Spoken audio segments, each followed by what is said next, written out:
کراچی گل پلازے کی بھیانک قاطع زدگی نے 26 انسانوں کی زندگیاں نکل لیں۔ 76 افراد تاحال لاپتہ ہیں، جن میں کئی خواتین بھی شامل ہیں۔ کمشنر کراچی حسن نقوی کے مطابق اب تک 13 لاشوں کی شناخت مکمل کی جا چکی ہے۔ انکوائری کمیٹی نے تحقیقات شروع کر دی ہیں۔ باقی لاشوں کی شناخت ڈی این اے ٹیسٹ کے بعد ممکن ہو سکے گی۔ ریسکیو ٹیمیں باقی لاپتہ افراد کی تلاش میں مصروف ہیں۔ عمارت شدید متاثر اور غیر مستحکم، کسی بھی وقت مکمل منہدم ہو سکتی ہے۔ چیف آپریٹنگ آفیسر ریسکیو 1122 کے مطابق بعض لاشیں جسم کے حصوں کی صورت میں ملی ہیں۔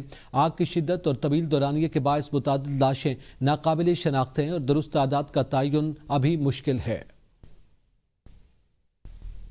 انکوائری آج ہی کانسٹیٹیوٹ ہوئی ہے اور اگلے 2-4 دن میں اس میں بہت سارے فیکٹ سامنے آ جائیں گے۔ انکوائری نے ابھی اپنا کام شروع کیا ہے اور وی آر گیدرنگ ڈیٹا۔ جانی نقصان ابھی تک جو رپورٹڈ ہے 26 ہے۔ کچھ باڈیز جو ہیں وہ ان کا ہمیں ڈی این اے ٹیسٹ کروانا پڑے گا جو ہم بھیج چکے ہیں، اس کے بعد ہم ان کی آئیڈینٹی بھی کنفرم کر رہے ہیں۔ ابھی تک ہمیں جو ڈیٹا کمپائل کیا ہے اس کے مطابق تقریباً 75 افیکٹیز ون وے اور دا ادر وہ اس میں رپورٹڈ۔ آئیڈینٹیفیکیشن 13 لوگوں۔ وزیراعلیٰ سندھ کا جاں بحق افراد کے لواحقین کو 1 کروڑ روپے دینے کا اعلان۔ امدادی رقوم کی فراہمی کل سے شروع ہو جائے گی۔ مراد علی شاہ نے کہا گل پلازے میں آگ لگنے پر شدید دکھ ہے۔ انجانی نقصان کا مطلب ہے کئی خاندان متاثر ہوتے ہیں۔ تمام متاثرین چلتے ہوئے کاروبار سے بے روزگار ہو گئے۔ کمشنر کراچی نقصانات کا جلد تخمینہ لگائیں۔ پلازے میں 1200 کے قریب دکانیں تھیں۔ متاثرہ دکانداروں کو متبادل جگہ دی جائے گی تاکہ وہ کاروبار شروع کر سکیں۔ ہر صورت میں ریسکیو آپریشن مکمل کیا جائے گا اور تمام لاپتہ افراد کے ملنے تک کارروائی جاری رہے گی۔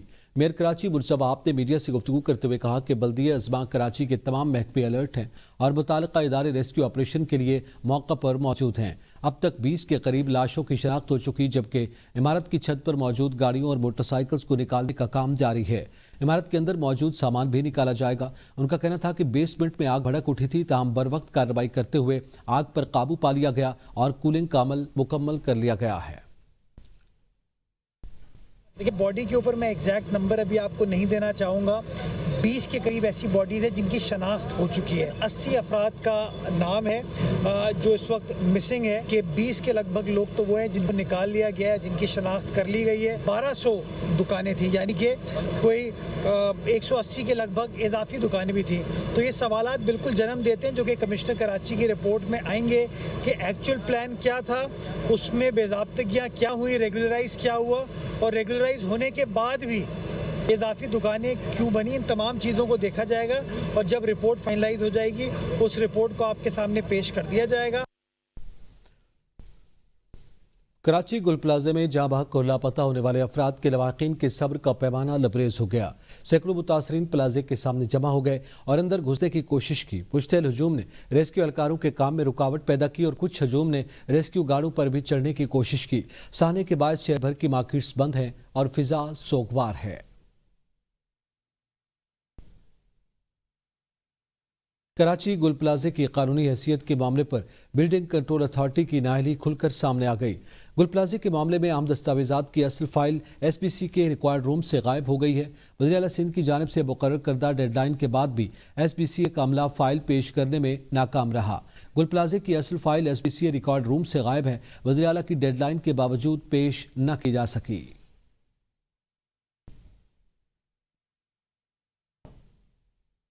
گل پلازا کا کمپلیکس پلان اور تعمیراتی تفصیلات ABN نیوز نے حاصل کر لی۔ سندھ بلڈنگ کنٹرول اتھارٹی کے مطابق گل پلازے کی عمارت 1980 کی دہائی میں تعمیر کی گئی تھی۔ 1998 جبکہ گل پلازے کی عمارت میں اضافی منزل تعمیر کی گئی تھی۔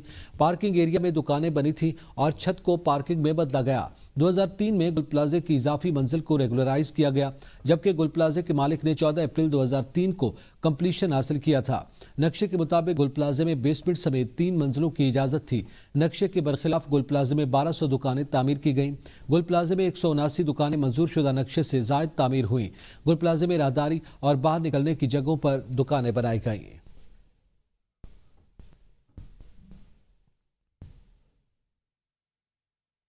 اردو کے لیے کسی سے درخواست نہیں کریں گے، آئیں اس ایوان کو طاقت کا سرچشمہ بنائیں۔ قومی اسمبلی میں اظہار خیال کرتے ہوئے اپوزیشن لیڈر محمود چکزئی نے کہا کہ ایک دوسرے کو برا بھلا کہنے سے مسائل حل نہیں ہوں گے. پاکستان مظاہروں اور عوامی تحریکوں کا متحمل نہیں ہو سکتا. جب بھی عوام کی فلاح کی بات ہوگی ہمارے ووٹ حکومت کے ساتھ ہوں گے. تاہم منفی قانون سازی پر معذرت کریں گے اور مثبت قانون سازی میں تعاون کریں گے. نواز شریف میرا دوست ہے اور بلاول میرے بچوں جیسا ہے. ہم ایک دوسرے کو نصف صدی سے جانتے ہیں. جب تک بانی پی ٹی آئی اس ایوان میں نہیں آتے میں آپ کے کان کھجلاتا رہوں گا. گل پلازہ سانے کی غیر جانبدارانہ تحقیقات کرائی جائیں اور ہر صورت ذمہ داروں کو سخت سزا ملنی چاہیے. ایک دوسرے کی طرف برا بھلا کہنے سے کام نہیں بنے گا. سارا خطہ مشکل میں ہے. آپ جب بھی عوام کی فلاح کی بات کریں گے ہمارے ووٹ اپنے آپ شمار کر دیجئے. ہمارے ووٹ آپ کے ساتھ ہیں. ہم چاہتے ہیں کہ پاکستان کی داخلہ اور خارجہ پالیسیاں یہاں سے اوریجنیٹ کریں. ایک دوسرے کو جانتے ہیں کئی سالوں سے, ایک نصف صدی سے. ہم کوشش کریں گے کہ ہم اس ہاؤس میں بھی اس ہاؤس کے باہر بھی پیپلز پارٹی والے میرے ساتھ ہی رہیں. میں پیپلز پارٹی کا سخت وقت کا ساتھی رہا ہوں. میں مسلم لیگ کا سخت وقت کا ساتھی رہا ہوں. حکومت سنجیدہ مذاکرات کے لیے بالکل تیار ہے اور ہمیں واضح پالیسی بنانا ہوگی. وفاقی وزیر طارق فضل چودھری نے کہا کہ ہماری ترجیحات بالکل واضح ہیں اور دہشت گردوں کا خاتمہ ہر صورت یقینی بنایا جائے گا. بلوچستان کے مسائل حل کرنا ہماری اولین ترجیح ہے. وفاقی وزیر کا اپوزیشن لیڈر محمود چکزئی کی سیاست میں طویل خدمات کا اعتراف. کے پی کے حوالے سے بھی مل کر کام کرنے کی ضرورت پر زور دیا. فی الحال کوئی مذاکرات نہیں ہو رہے. چیئرمین تحریک انصاف بیرسٹر گوہر کا کہنا ہے کہ مذاکرات کی جب بات ہوئی ہم نے تعاون کیا. بانی کے حکم پر کمیٹی بھی تشکیل دی تھی مگر اس وقت مذاکرات کا عمل آگے نہیں بڑھ سکا. اپوزیشن لیڈر کو نوٹیفیکیشن جاری کرنے پر اسپیکر کا شکریہ ادا کرتے ہیں. محمود چکزئی اپوزیشن کی بھرپور نمائندگی کریں گے. اور اس کے جب بھی ڈائلاگ کا ذکر ہوا ہم نے کوئی چیز چھپائی نہیں ہے. خان صاحب نے پہلے کہا تھا کہ ڈائلاگ کرو اور ڈائلاگ کے لیے انہوں نے سب سے پہلے جو تھی یہ 20 اپریل 2024 کی بات ہے جب ہم نے اناؤنس کیا تھا. وہ 3% پہ مشتمل کمیٹی تھی یا وہ انڈیویجولی تھے. عمر صاحب تھے, شبلی صاحب اور علمین گنڈاپور صاحب تھے. 26 نومبر کے بعد خان صاحب نے کمیٹی کا ذکر کیا تھا اور اس کے بعد بھی خان صاحب نے خود ان کے نام دیے تھے. تو ہم نے کوئی چیز چھپائی نہیں. اس وقت کا جو طریقہ کار تھا وہ ہوا ہے لیکن بات چیت آگے بڑھی نہیں تھی اور اب اس وقت کچھ بھی نہیں. سینٹ میں قائد حزب اختلاف کی تقرری کے معاملے پر اپوزیشن اراکین نے اجلاس سے پہلے چیئرمین سینٹ سے ملاقات کی. ملاقات کے دوران اپوزیشن اراکین نے قائد حزب اختلاف کی تقرری کے لیے چیئرمین سینٹ سے باضابطہ درخواست کی. چیئرمین سینٹ نے اپوزیشن اراکین کو یقین دہانی کروائی کہ قائد حزب اختلاف کی تعیناتی کا مرحلہ جلد مکمل کر لیا جائے گا. ملاقات کے بعد پی ٹی آئی کے پارلیمانی لیڈر علی ظفر نے صحافیوں سے گفتگو کرتے ہوئے کہا کہ انہوں نے چیئرمین سینٹ سے قائد حزب اختلاف کی تقرری کے حوالے سے بات کی. علی ظفر کے مطابق چیئرمین سینٹ نے انہیں یقین دلایا کہ یہ تعیناتی جلد عمل میں لائی جائے گی. انہوں نے کہا کہ اپوزیشن چاہتی ہے کہ ایوان کی کارروائی آئینی تقاضوں کے مطابق مکمل کی جائے اور قائد حزب اختلاف کی تقرری کا معاملہ مزید تاخیر کا شکار نہ ہو. جانا چاہیے ایسی کوئی شرائط نہیں تھی بالکل, بلکہ سپورٹ کیا ساری پولیٹیکل پارٹیز نے بھی کہ یہ اقدام ضروری ہے اور یہ پہلے سے ہو جانا چاہیے تھا فیصلہ. لیکن چلیں دیر آئے درست آئے, اچھی بات ہو گئی, خوشخبری ہے عوام کے لیے. مشاورت ہو رہی تھی اسپیکر کا چونکہ ابھی فیصلہ نہیں ہوا تھا نیشنل اسمبلی کے لیڈر آف دا اپوزیشن کا, سینٹ کا بھی اس کے ساتھ ایک طرح سے فیصلہ ہونا تھا. وہ جب ہو گیا آج چیئرمین صاحب آئے ہیں تو آج ہی انہوں نے فیصلہ سنایا ہے اور ڈائریکٹ کر دیا ہے اپنے سیکریٹریٹ کو کہ وہ نوٹیفیکیشن کریں. سینٹ اجلاس میں کراچی گل پلازہ آتشزدگی کی گونج. کراچی سانے پر سیاست نہیں ہونی چاہیے. سینیٹر شہری رحمان نے کہا کہ گل پلازہ سب کے لیے سبق ہے. P T I senator Ali Zafar نے کہا کہ کرپشن کے نتائج نکلتے ہیں, بلڈنگ بائی لاز سے کاغذوں تک محدود رہ جاتے ہیں. حکمران موقع پر جا کر افسوس اور معاوضہ دیتے ہیں مگر نظام نہیں بدلتا.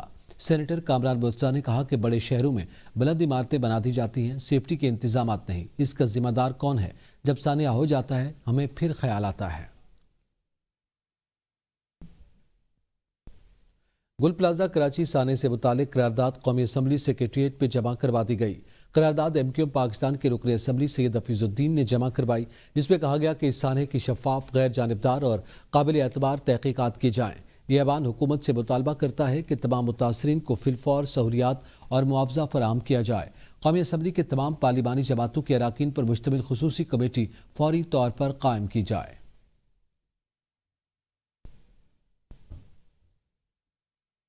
آگ پر مکمل طور پر قابو پا لیا گیا۔ حکومت تاجروں کے نقصانات کا ازالہ کرے گی۔ سندھ کے سینئر وزیر شرجیل میمن نے کہا، ریسکیو گل پلازہ کو آگ لگنے کے بعد ریسکیو کا کام اور امدادی کارروائیاں بلا تعطل جاری ہیں۔ وزیر اعلیٰ سندھ نے واقعے کی شفاف تحقیقات کے لیے کمشنر کراچی کو مکمل اختیارات دے دیے۔ تمام عوامی املاک اور بلند عمارتوں میں کسی بھی ہنگامی صورتحال سے نمٹنے کے لیے مؤثر انتظامات ناگزیر ہیں۔ فائر بریگیڈ کی گاڑیاں مسلسل موقع پر موجود رہیں اور ریسکیو آپریشن بغیر کسی وقفے کے جاری رہا۔ سانحے پر سیاست کرنے اور بے بنیاد الزام تراشی اور ملوث عناصر کو ہوش سے کام لینا چاہیے۔ آگ پر مکمل طور پر قابو پا لیا گیا۔ کولنگ کا عمل تاحال جاری ہے۔ حکومت تاجروں کے نقصانات کا ازالہ کرے گی۔ میئر کراچی بیرسٹر مرتضی وہاب گل پلازہ میں ریسکیو آپریشن کے دوران شہید ہونے والے فائر فائٹر فرقان کے گھر پہنچے۔ میئر کراچی نے شہید فرقان کے اہل خانہ سے تعزیت کی اور گہرے دکھ اور افسوس کا اظہار کیا۔ میئر کا شہید فائر فائٹر فرقان کے لواحقین کے لیے 1 کروڑ روپے کی مالی معاونت کا اعلان۔ میئر کراچی مرتضی وہاب نے کہا کہ بلدیہ اعظم کراچی شہید فرقان کی بیوہ کو ملازمت فراہم کرے گی، جبکہ 5 بچوں کے تعلیمی اخراجات بھی برداشت کیے جائیں گے۔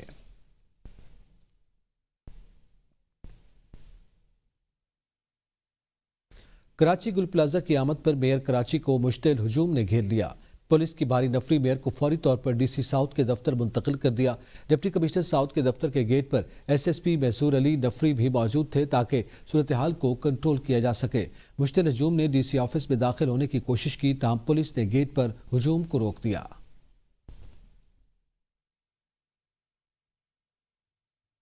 سندھ اسمبلی میں جماعت اسلامی کے پارلیمانی لیڈر محمد فاروق نے سانحہ گل پلازہ پر تحریک التوا جمع کروا دی۔ محمد فاروق نے مطالبہ کیا کہ غفلت کے ذمہ داروں کا تعین کیا جائے۔ 1200 دکانوں پر مشتمل گل پلازے میں آتش زدگی اور قیمتی جانوں کے ضیاع پر دکھ میں مبتلا ہوں۔ سانحہ گل پلازہ نے کراچی کے کرپٹ اور بوسیدہ نظام کو بے نقاب کر دیا۔ فائر بریگیڈ کی کارکردگی پر سنگین سوالات اٹھ گئے ہیں۔ Karachi building and town planning regulation پر عمل درآمد نہیں ہو رہا، جس کے باعث شہر میں مزید مخدوش عمارتیں وجود میں آ رہی ہیں۔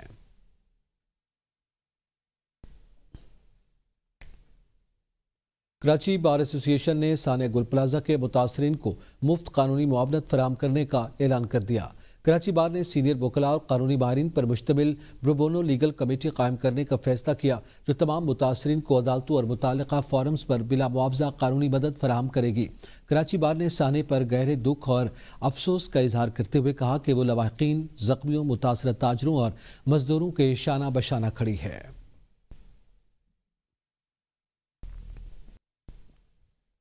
وزیر توانائی سردار اویس تغاری سے عالمی بینک کے اعلیٰ سطحی وفد کی ملاقات۔ پاکستان کے توانائی شعبے کو پائیدار، مؤثر اور جدید خطوط پر استوار کرنے سے متعلق امور پر تبادلہ خیال کیا گیا۔ وفد کی قیادت ورلڈ بینک کے نائب صدر برائے مشرق وسطی، شمالی افریقہ، افغانستان اور پاکستان ریجن عثمان ڈیون کر رہے تھے۔ اسلامی ترقیاتی بینک کے نائب صدر آپریشنز ڈاکٹر رامی احمد نے بھی وفاقی وزیر سے ملاقات کی۔ پاکستان کے توانائی شعبے کو پائیدار، مؤثر اور جدید خطوط پر استوار کرنے سے متعلق امور پر تبادلہ خیال کیا گیا۔ وفاقی وزیر نے ترقیاتی منصوبوں کے لیے ادارے کی دیرینہ معاونت پر ورلڈ بینک سے اظہار تشکر کیا۔ ورلڈ بینک کے وفد نے قابل اعتماد اور کم لاگت توانائی نظام کی اہمیت پر زور دیا۔ اسلامی ترقیاتی بینک کے نائب صدر نے پائیدار توانائی کے فروغ کے لیے مشترکہ اقدامات کے امکانات اجاگر کیے۔ جادو ٹونا کرنے والے ہو جائیں ہوشیار۔ جادو ٹونا کرنے، اس کی تشہیر پر 6 ماہ سے 7 سال قید، 10 لاکھ روپے تک جرمانہ ہوگا۔ سینٹ میں ترمیمی بل منظور۔ ترمیم میں نئی دفعہ 297 الف شامل ہے۔ غیرت کے نام پر قتل پر سزائے موت دی جائے گی۔ سینٹ میں بل پیش، غیرت کے نام پر قتل کا مقدمہ ورثاء کی جانب سے قابل معافی نہیں ہوگا۔ ریاست کی طرف سے مقدمہ چلایا جائے گا۔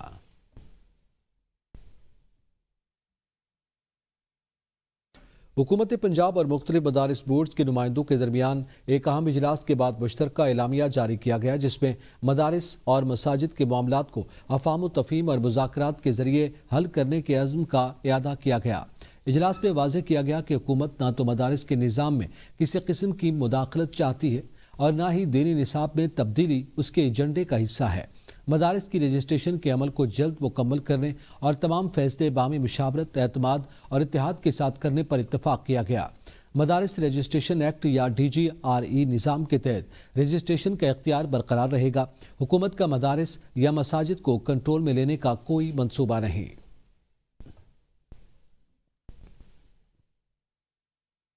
مسلم آئلی قوانین ترمیم بل 2026 سینٹ میں پیش۔ آئلی قوانین سے متعلق بل سینیٹر سرمد علی نے پیش کیا۔ قومی تطبیق آبادی و تولیدی صحت بل بھی 2026 سینٹ میں پیش کر دیا گیا۔ یہ بل سینیٹر سمینہ ممتاز زہری نے پیش کیا۔ اس کے علاوہ انتخابات ترمیمی بل 2026 بھی ایوان میں پیش کر دیا گیا۔ بل سینیٹر ڈاکٹر زرقا سہروردی نے ایوان میں پیش کیا۔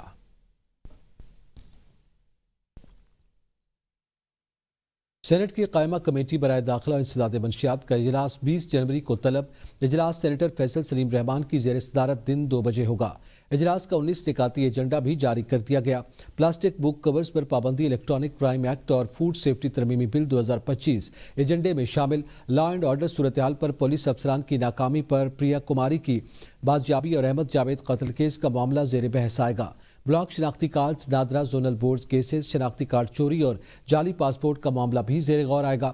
واٹس ایپ ہیکنگ، ڈیٹا چوری اور national cyber crime investigation agency کے زیر التوا کیسز بریفنگ دی جائے گی۔ اسلام آباد میں ای ٹیگز کے باوجود گاڑیوں کی چوری کا معاملہ بھی زیر غور آئے گا۔ اجلاس میں شہریوں کا ڈیٹا جمع کرنے کے لیے نئی ہاؤسنگ سروے کی تجویز پیش کی جائے گی۔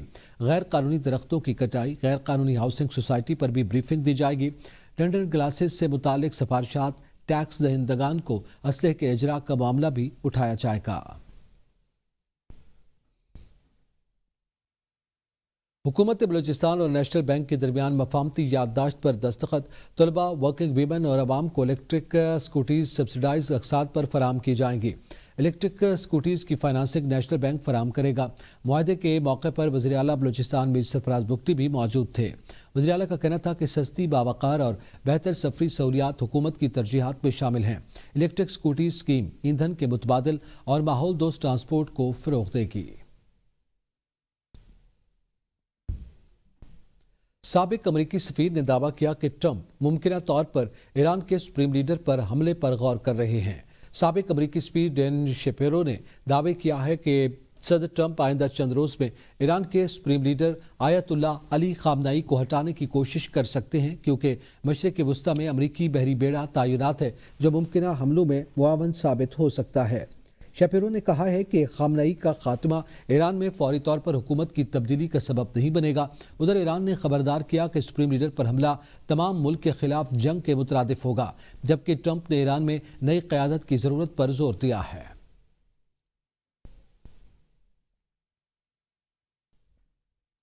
سعودی عرب میں دہشت گردی کے الزامات ثابت ہونے پر 3 افراد کو سزائے موت سنا دی گئی۔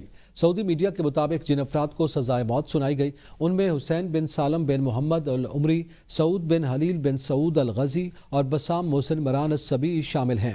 سیکیورٹی اداروں نے تحقیقات کے بعد تینوں افراد کو گرفتار کیا، جس کے بعد کیس خصوصی عدالت میں پیش کیا گیا۔ عدالت نے شریعت اور سعودی قوانین کے تحت تینوں افراد کو سزائے موت سنائی۔ سعودی وزارت داخلہ نے بتایا کہ تینوں افراد سیکیورٹی فورسز کی گاڑیوں میں دھماکہ خیز مواد نصب کرنے، اہلکاروں کو قتل کرنے کی کوشش اور دہشت گرد عناصر کو پناہ فراہم کرنے جیسے جرائم میں ملوث تھے۔